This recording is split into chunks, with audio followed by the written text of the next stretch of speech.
Hi, I'm Dave from AeroGadgets. Today I'm going to demonstrate calibrating your FuelStik. The first step is to check out our website to see if your aircraft is represented in our database. If it is, you'll be able to download and print the scale there, but if it's not, by following the steps outlined in this video, you'll end up with a color-coded aircraft-specific scale like you see in this unit. Now, I am going to be going over the steps that are outlined in the instructions. They're also available at the website, and you can download and print them, and your FuelStik was likely shipped with one if it has a universal scale in it. So you'll want to have that handy. I'm going to go over each step, and you can follow along. Okay, there are two methods of calibrating your FuelStik. The first is to begin with empty tanks, and the other is to start with full tanks. We prefer the full tank method. We feel it gives you a more realistic reading. You're measuring it in the same way that your aircraft uses the fuel. Additionally, it is easier to begin with full tanks than to figure out how to empty a tank all the way safely. But there are advantages to starting with empty tanks. So if you're comfortable with the method of completely emptying them, we'll go over those steps later. But first, we're going to go through the process of starting with full tanks.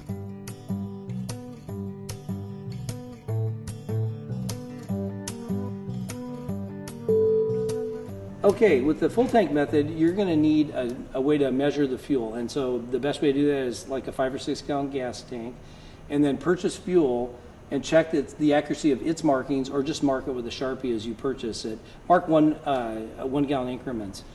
Then the next thing you're going to need to do is decide which tank that you're going to use on your aircraft. Both of them should be the same, so you're usually just going to do one. But you will want to make sure that the one you're going to use is full, but the other one has some room in it so that you maybe half tank or less. And then as you remove fuel from the one tank, you can put it into the other tank. Otherwise, you're going to have trouble storing the fuel as you take it out. And then the other thing that's very important, especially for high-wing aircraft, is to make sure that the fuel selector is either on right, left, or off. If not, some cross feeding could occur during the process and give you erroneous readings. So there you have it. Those are the initial steps.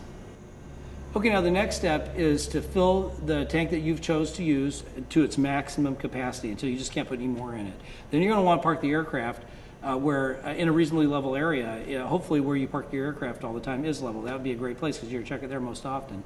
Then you'll take the FuelStik with the universal scale in it and insert it into the fuel tank and wait for the fuel tube to stop rising. When it does, you're going to note the number where it stops. It looks like 122 in this case. We're going to write it next to the number that represents the full tank. In this case, it's 18 gallons, and we have a number on here that's 18, but not all aircraft will have an even number. Your aircraft may have 25 gallons, and so you'll need to go to the box that says 26, scratch it out, write 25 next to it, and then write that number, in this case would be 122, the full tank number next to the number that represents yours. So, and this one's next to 18, but if yours had 25, you would scratch out 26, write 25, and put that number in there. Okay, for the next step, you're going to need a siphon device to remove some fuel. Okay, so now you're going to use your siphon device, and you're going to remove the amount of fuel that's going to bring you either to an even number like we discussed, like we had 25 gallons, you're going to take out 1 gallon so that you can be at 24. In this case, we have 18 gallons, so all we have to do is take out 2 gallons to get our next reading. So we're going to do that right now. My magic is limited to just, it does include fuel. So we're going to remove 2 gallons from this right now, and I'm going to siphon some out, and when I have 2 gallons, we're going to get the next reading.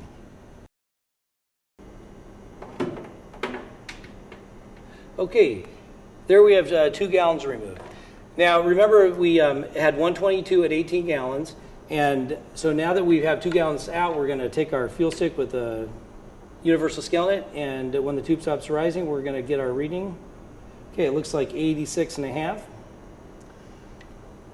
And then we're going to write that 86.5 next to the 16 gallons. So now what you'll do is remove 2 gallons at a time, and each time, when you're done removing the 2 gallons, put the FuelStik in the gas tank, note the reading, write it next to the fuel remaining until the flow tube doesn't rise any longer. As soon as you get to that last number, write that next to the gallons remaining, and you will have completed the aircraft specific scale worksheet.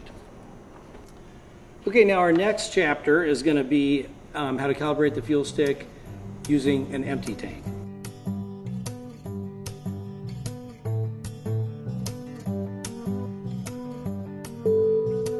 The first thing you're going to need is an empty tank. And so once you have that, you're going to position the aircraft near the fuel pump.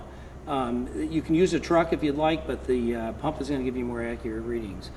There you will, the first thing you're going to do is put in the unusable amount of fuel. Now you'll need to know that. You look in your manual, or a lot of times it's noted on a placard near where you fill the tank, but you'll need to know that number. So put that number in. And then the next step is to reset the fuel pump to 0.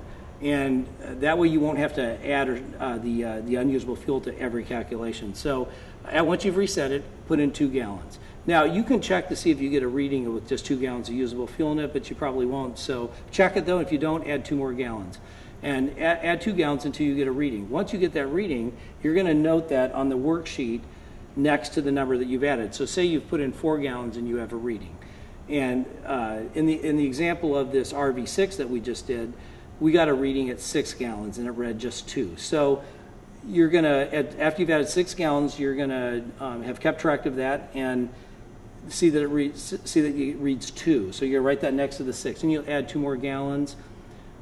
Take a reading, write that number next to the 8, and on and on until the tank is full. Now, one way to check that you've done a good job is that when you put in the amount of fuel that the tank's usable capacity is, in the example of this one, if we put in 18 gallons and it's right at full, that's kind of encouraging to know that that's worked out really well, and you should find that that's the case.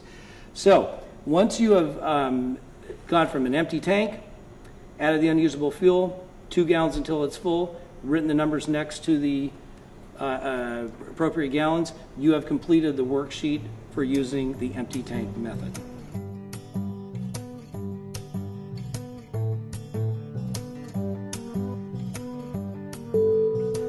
Okay, now you have a few options. One of the simplest things you can do is just slide the universal scale out of the fuel stick, and you can write right over the numbers. In this case, we had 16 gallons that was at 122, so at the 122 you could mark 16, and then we had 86.5 at 14 at that, write 14, and just right on up the line. That'd be a very simple way to do it. Probably it's slightly better, take a fresh piece of paper, cut out a piece of paper about the same size as the universal scale, laying them next to each other, and then next to each one of those numbers, write the corresponding gallons versus the reading from the universal scale, and then you'll have yourself a scale that's specific to your aircraft. The other thing you can do is mail the scale to us, your worksheet to us, and or you could email it to us. And we will take that information and create one of our color-coded aircraft-specific scales with pounds and gallons on it. It'll even have your tail number on it. And we will email that back to you in a PDF where you can download it, print it, and put it in there, or we can direct mail it to you. So there you have some options. Okay, now that you have your fuel stick calibrated, you're going to want to take the opportunity to check its accuracy. The best way to do that is when purchasing fuel. If you take a reading, and for example, if you had a 25-gallon gas tank and you got a reading of 15 gallons, does it take 10 gallons to fill it? You'll do that at a number of different readings, all kinds of different ones, and you can even either keep track of them mentally or just write them down. If you have some discrepancies, let us know and we'll help you work them out. And always remember that the operator of the fuel stick is solely responsible to assure that the proper scale is installed in the float tube, and that through on-ground experience, the operator has observed that the quantities shown are accurate. The fuel stick is a secondary means of estimating fuel quantity and is no way meant to replace the fuel measuring equipment mandated by the FARs or otherwise. I'm Dave from Aero Gadgets. Thanks for watching.